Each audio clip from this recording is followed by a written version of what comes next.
Hora do Enem no ar, falando mas de por que eu matemática. uso a forma de Bhaskara, por exemplo? E por que tem um teorema de Tales e de Pitágoras e é Que isso? Tem um monte de teorema, quero saber por quê. E aí você É tem que dúvida. saber qual é o triângulo, triângulo retângulo, A triângulo... dúvida que não lá, e quer aí, calar. Como é que faz? Por que tem pi? Pi é o quê? Por que pi vale 3,16? não, chega. Eu queria saber. Quieto. Roda essa vinheta, Por que Renatinho. Porque não dá pra entender. Por gentileza.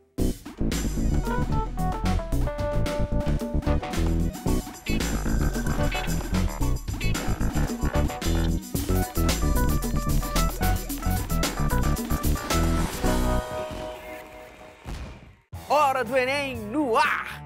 E hoje o programa tá em clima de Copa do Mundo. Já reparou que até para torcer pro Brasil a gente usa matemática? O nosso convidado é professor da UFMG e faz parte de um grupo que calcula probabilidades no futebol, Gilcione Nonato, mas é só no segundo tempo, porque agora vamos bater uma bola sobre o Enem com o professor Vitor Israel. Aí, professor, tá contigo? Opa, dominei! Seja Tudo bem? bem-vindo, professor. Muito obrigado pelo convite. E aí, professor, vamos de um tema super frequente da matemática, que é razão e proporção, que desde 2014 foram 11,6% das questões. É uma porcentagem muito alta, né, professor? Muito elevado. Isso dá aí uma média de 5, 6 questões a cada edição do Enem, né? São 45 questões de matemática, sendo 5 só dessa matéria. Então não pode não saber. Então, eu quero saber logo por que é tão importante estudar. Porque a gente consegue aplicar de várias maneiras, né? Tanto a ideia da razão como a consequência que é a proporção. Então, como dá para colocar muito no cotidiano, é mais tranquilo criar questão sobre isso. Então, é por isso que é muito cobrado. Então, bora fazer uma revisão lá no quadro? Com certeza. Pode Vamos? ser? Vamos. Simbora.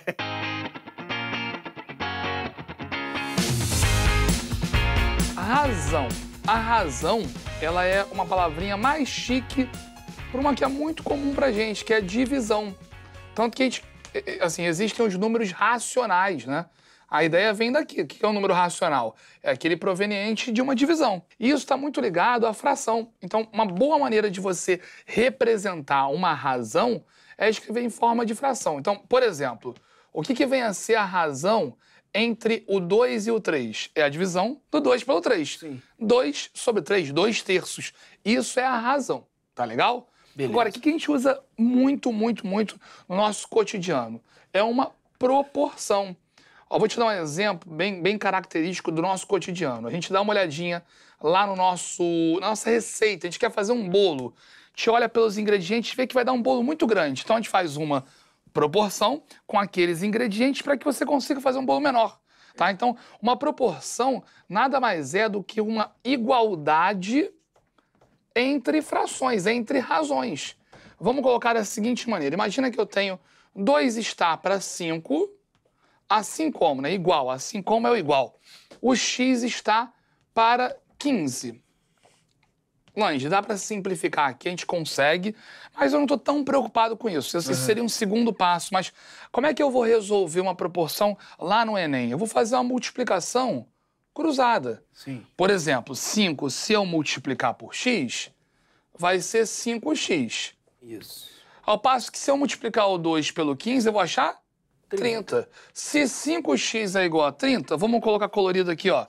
O x vai ser 30 dividido por 5. 5x vai ser 6. E quando o assunto é razão e proporção, quais são as maiores dúvidas dos alunos? Primeiro, a ordem, né? Porque entenda que a razão entre A e B é a divisão do A pelo B. Não é a divisão do B pelo A. Não é que nem a soma, né? A soma, se eu somar o 3 com o 5 ou o 5 com o 3, dá no mesmo. Agora, na razão, na divisão, essa ordem é bem importante. E também em consequências que a gente tem em cima disso. Uma boa consequência, que a gente vai falar daqui a pouco, é a escala. Na escala, a gente tem uma relação, uma razão entre o desenho pequenininho e o que ele está representando na realidade, que é bem grandão. Então, nessa ordem também, os alunos costumam se confundir. Daqui a pouco, não, professor, vamos falar logo de escala. Eu quero saber escala, que tem a ver com tudo isso, né? Então, escala. Escala é um excelente exemplo de proporção quando o camarada ele quer comprar um apartamento, por exemplo, mas o apartamento não está pronto. Tá lá, a área está aberta para a construção. Então, o que apresentam para esse sujeito? Uma planta do apartamento. Sim. E esse desenho ele tem que ser, digamos que bem fidedigno ao que vai ser o apartamento, para você não se comprometer de forma equivocada. Exatamente. Então, quando a gente faz a planta, quando a gente faz o desenho do apartamento, a gente faz um desenho menor. Sim. Porém, com medidas completamente proporcionais ao que a gente vai ter na realidade. Isso não acontece só em planta de apartamento. Isso acontece, por exemplo, na miniatura de um carro. Isso acontece nos mapas. Isso pode cair até em geografia. Olha aí. Pois é, então por isso que o Enem gosta muito de proporção. Eu tenho certeza que você até trouxe um exemplo pra gente de uma questão. Com certeza. Né? Sabia. É a questão 158 do Enem de 2017, caderno azul, primeira aplicação. Bora? Vamos resolver, vamos com tudo. Questão 158. Em uma de suas viagens, um turista comprou uma lembrança de um dos monumentos que visitou. Na base do objeto há informações dizendo que se trata de uma peça em escala 1/400 e que seu volume é de 25 centímetros cúbicos. O volume do monumento original em metro cúbico é de e tem as opções. O que a gente tem que ter noção é no significado disso, né? A escala. Então tem dois números, não tem? Sim. É 1, aí tem 2 pontinhos, não é isso? Sim. E o 400. Isso aqui, eu posso até colocar em forma de fração. Isso aqui já é uma razão. Eu posso colocar como 1/400. Esse númerozinho aqui, ele remete ao desenho, à representação, ao mapa, à planta. E esse número maior representa a realidade. Então, nesse caso aí, esse 1 está conectado, né, ao desenho. Já esse 400 está conectado ao monumento, né? A quanto ele tem de medida na realidade. Sim. Então, é dessa forma que eu vou conseguir entender melhor como a gente sai do desenho e vem para a realidade, ou como a gente sai da realidade e vem para o desenho. Agora é bem simples. O desenho é pequenininho, a realidade é grande. Então, do desenho para a realidade eu aumento, eu multiplico. Sim. Já da realidade para o desenho, pensa comigo, a realidade é grandona. E o desenho é pequenininho, a gente divide, diminui. Então, se eu não me engano, ele disse que no desenho, na representação, eram 25 centímetros cúbicos, não era isso? Isso, 25 centímetros cúbicos. Eu cúbicos. quero sair do desenho, né, do imaginário, para a realidade, né? Então, eu vou pegar a medida original, que é de 25 centímetros cúbicos, e eu quero aumentar. Se eu quero aumentar, eu vou usar a escala aumentando, multiplicando. Tá? E como a ideia é de 1/400, eu multiplicaria, repara o futuro do pretérito, essa aqui é a maldade. Multiplicaria por 400. Sim. Tá? Então, seria essa a ideia. Por que não vai ser? Pegadinha, cara. Pegadinha, mas a gente resolve. Pra galera que tá assistindo não cair lá na hora, ó. Repara que a gente tá com uma unidade aqui, ó, centímetro cúbico, né? Quando a gente fala em centímetro cúbico, a gente está falando em volume. E volume, como a própria unidade sugere, é tridimensional. Quando a gente vai calcular, por exemplo, o volume de uma piscina, ela tem lá o comprimento, ela tem lá a sua largura e tem a profundidade. São 3 dimensões. Então, essa escala, vamos colocar 3D aqui, né? Por exemplo, quando eu vou no cinema, né? Tem aquele óculos 3D. para me dar a noção daquele monstro se aproximando, da profundidade que a gente não tem normalmente. Então, o que a gente tem que fazer nessa escala? A escala ela tem que ser aplicada nesse momento, não são 3 dimensões? 3 vezes. Então, a gente vai multiplicar por 400, sim. Mas a gente vai multiplicar por 400 3 vezes. Se o aluno não ficar atento quanto a isso, ele vai errar a questão, tá? Beleza. Fazendo isso, a gente vai ter aqui o 25, tá legal? Sim. E essa conta não é tão difícil, tá? Pelo seguinte, meu amigo, eu tenho aqui 4 ao cubo. 4 ao cubo é 4 vezes 4 vezes 4. É 64. Beleza. Além disso, eu tenho 2 zeros. Se eu estou colocando 3 vezes, então eu tenho 2 zeros, 2 zeros, 2 zeros. Eu vou ter um total de 6 zeros. Agora, a unidade que está aqui, ó, lembra? A gente começou em centímetro cúbico. Eu mantive a unidade. A escala mantém a unidade. Porém, infelizmente, a questão não deixou nessa unidade. Segunda pegadinha aí. Segunda maldade da questão. Maldade. Ele quer em qual unidade, meu amigo? Em metro cúbico. Metro cúbico. A pergunta é, como é que eu passo de centímetro cúbico para metro cúbico? A gente tem que fazer, na verdade, 2 passagens, tá? De centímetro cúbico, a gente tem que voltar para decímetro cúbico. E depois de decímetro cúbico, voltar para metro cúbico. Normalmente, seria uma divisão por 10 e outra divisão por 10. Mas repara de novo o expoente aqui, ó. Então não é só dividir por 10 e dividir por 10. É dividir por 10 uma, 2, 3 vezes. Caramba. E é dividir por 10 uma, 2, 3 vezes. A partir de agora, ó, já não é centímetro cúbico, vai ser metro cúbico. O que falta é fazer a continha agora. A continha, o aluno pode armar lá na hora, vai dar 1.600. Se lembra qual vai ser a unidade já? Ó? Metros cúbicos, né? Essa é a resposta da questão. Então Show de bola. É a letra C. Letra C de casa. Tem um certo perigo. Na verdade, tem 2 grandes perigos, né? Então, o aluno tem que ficar ligado. Distrator? É isso? Exatamente. Porque, olha só o que acontece. Se a gente multiplicar o 25 por 400, ó, esqueci. 25 vezes 4 eu sei que dá 100. Sim. Com 2 zeros dá 10 mil. Procura aí, cara. Vê se tem 10 mil. Ih, tem lá, Naé. Logo de cara, entendeu? Então, um distrator muito forte, que muitas pessoas devem ter marcado, é essa letra E. Além de alguns erros da unidade. Eu não vi tanta coisa não, mas ele poderia criar algum distrator em relação à unidade. Saquei. Então, bora lá pra frente, professor? Chega mais.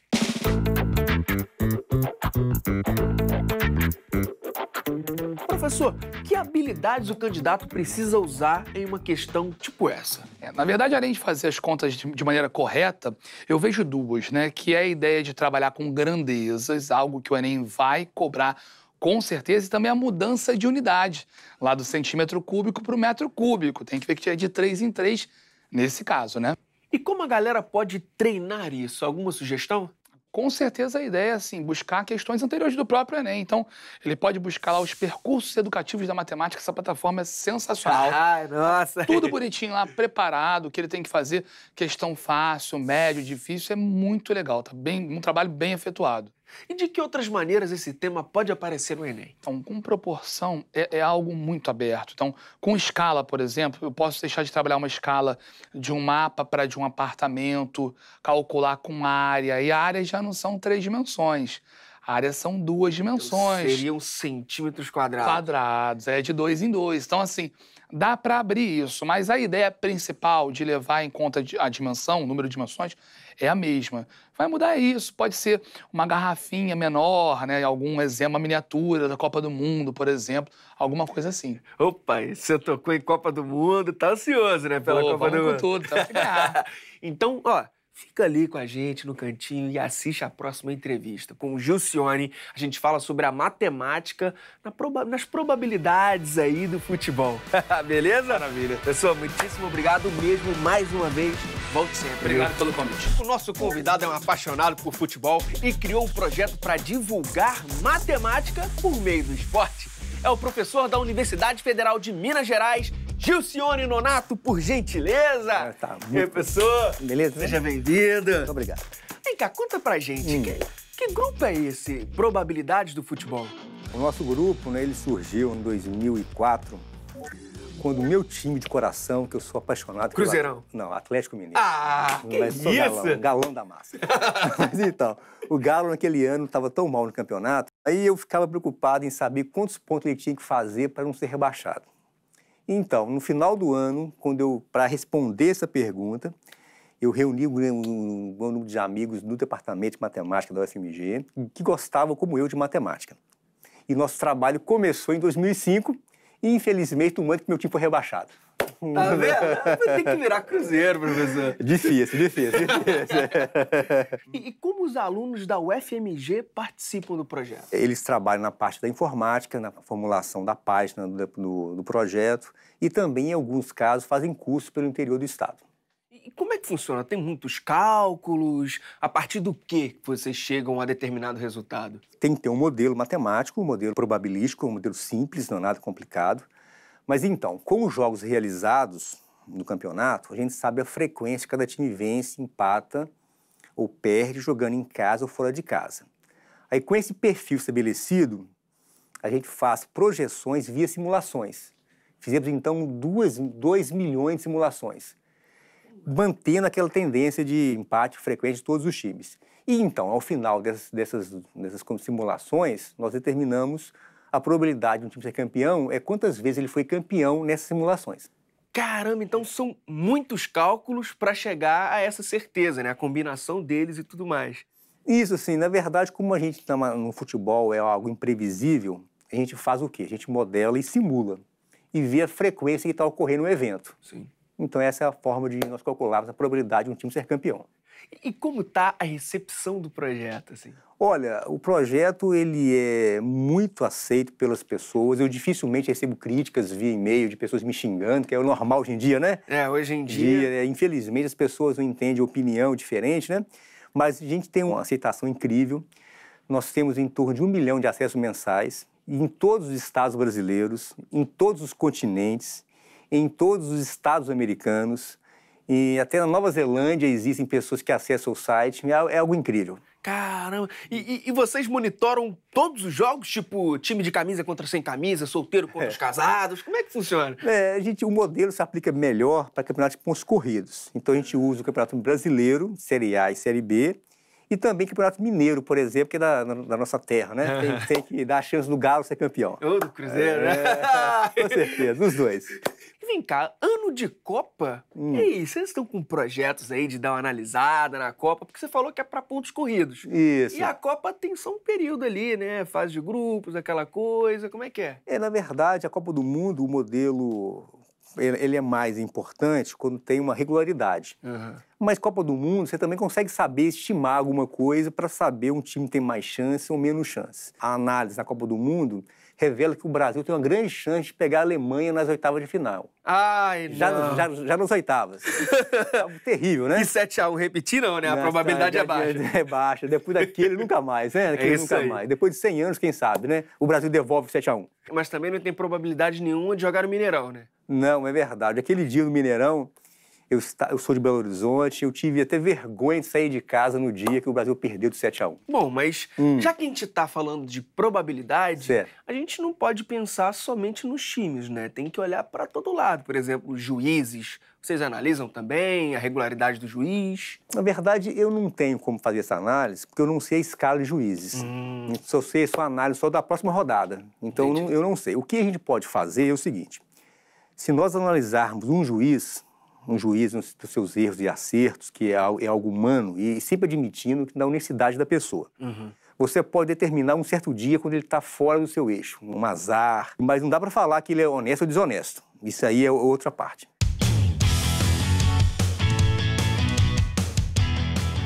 Além do futebol, em que outras áreas da matemática você trabalha? A minha área de pesquisa é foliações holomorfas. Como é que é? Foliações holomorfas. Traduz isso pra gente. Bom, quando a função ela é diferenciável, a gente fala num plano complexo que ela é holomorfa. É algo nada demais, né? Assim, ser diferenciável, ser ter derivada, não ser suave, não ter quinas. Isso que significa ser holomorfo. Bom, aí no caso de foliações é simplesmente o seguinte, você pega o seu espaço geral, que eu vou chamar de espaço total, vou pensar assim, e você divide esse espaço em subvariedade, mínima dimensão. Então, para você entender basicamente, pega um livro. Um livro tem volume. Sim. E você o divide em folhas, que é algo bidimensional. Então, o fato de você folhear o processo é isso. Você pega um espaço com a dimensão maior e divide o espaço em subvariedade, mínima dimensão. São menor. Essas variedades são chamadas folhas. Dá o nome foliação. Voltando para as 4 linhas. Certo. Matemática também está nos esquemas táticos, nos estados técnicos e tal. Com certeza. E aí, como é que eles utilizam a matemática ali?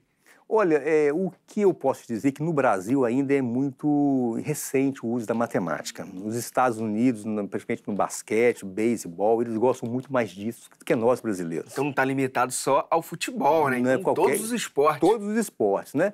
Então o bom do futebol é que ele não é um fator determinístico, no sentido que um time mais fraco ele pode vencer um time com maior qualidade. Isso não ocorre no basquete, isso não ocorre no vôlei, mas ocorre no futebol. E qual que é o motivo disso? Porque o gol no futebol é um evento raro, dificilmente ocorre. Então, se um time inferior faz um gol na sorte, pura sorte. Cabeceia, bate na cabeça do back e entra pro gol. Aí o goleiro franga. Aí fez 1-0. Mas a chance dele ganhar é muito grande. Ganhou na sorte. Mas isso no basquete é impossível. Tem que ter aquela regularidade. Por qual motivo? Porque se ele faz uma cesta com a sorte, ele faz 2 pontos. Mas para ele ganhar um jogo, tem que fazer 100 pontos. Então, a sorte não influencia no basquete, influencia no futebol. É mais fácil usar matemática em basquete, em jogos onde o ponto tem que ser frequente. Ser frequente, exatamente. Agora, no futebol, o que a gente pode usar na matemática é identificar padrões. O que significa isso? Um time que ataca muito pela direita, ataca pela esquerda. Se você analisa, faz essa análise e identifica padrões, você consegue ter uma tática mais eficiente contra aquele time. Estatística, né? Isso. Que usado. O pessoal sempre fala, estatisticamente dizendo, esse time, tal. Exatamente, assim. Isso é importante porque a gente consegue, de uma certa forma, auxiliar, no caso, a matemática, auxiliar um técnico de futebol na sua estratégia. Tomar uma certa decisão, saber se manda o time segurar mais ali. Exatamente. Tempo de bola, cruzamentos, passes. Esses parâmetros são importantes para a pessoa fazer uma análise de um time e para você ter uma melhor resposta a um dado time. Bom, quando você começou a estudar matemática, você imaginou, passou pela sua mente, trabalhar com futebol? Sim, usar a matemática no futebol? Não cheguei a pensar. Quando a matemática sempre foi inerente na minha vida. Sempre gostei de matemática desde criança e sempre gostei do futebol também. Sempre gostei, sempre ia a campo, ver jogos do Atlético Mineiro, meu time... Tristeza. Brincadeira. Sabe que é brincadeira. Mas eu entendi. Mas futebol, se não tiver isso, não é futebol. Exato. Futebol tem que ter alegria, não tem que ter ódio, tem que ter amor, tem que ter companheirismo. Isso faz parte do futebol. É isso. É mesmo?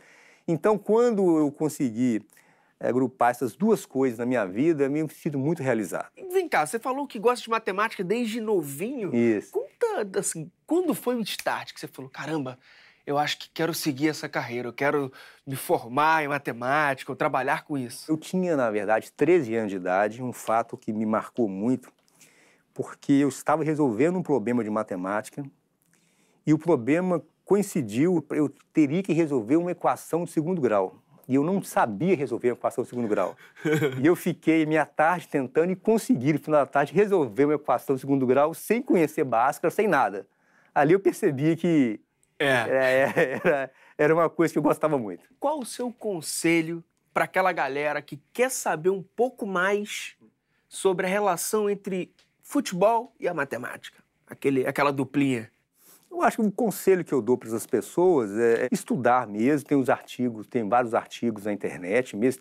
Tem um artigo que eu fiz junto com a nossa equipe lá na Federal, na Ciência Hoje, que explica o modelo de forma muito simplificada, um artigo de divulgação, acessível a qualquer um, que conheça um pouco, o mínimo de matemática.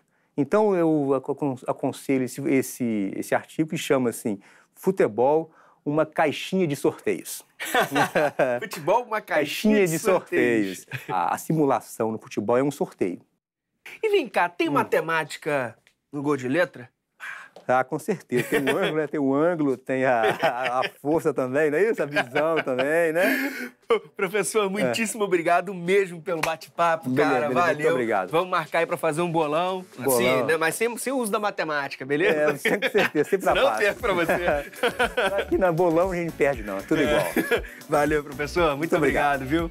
Agradeço. É isso, galera. Quer aumentar suas chances de vitória? O nosso canal tem muito conteúdo para te ajudar. youtube.com/TV Escola. Vai que é tua! E até a próxima. É aqui, depois pra cá.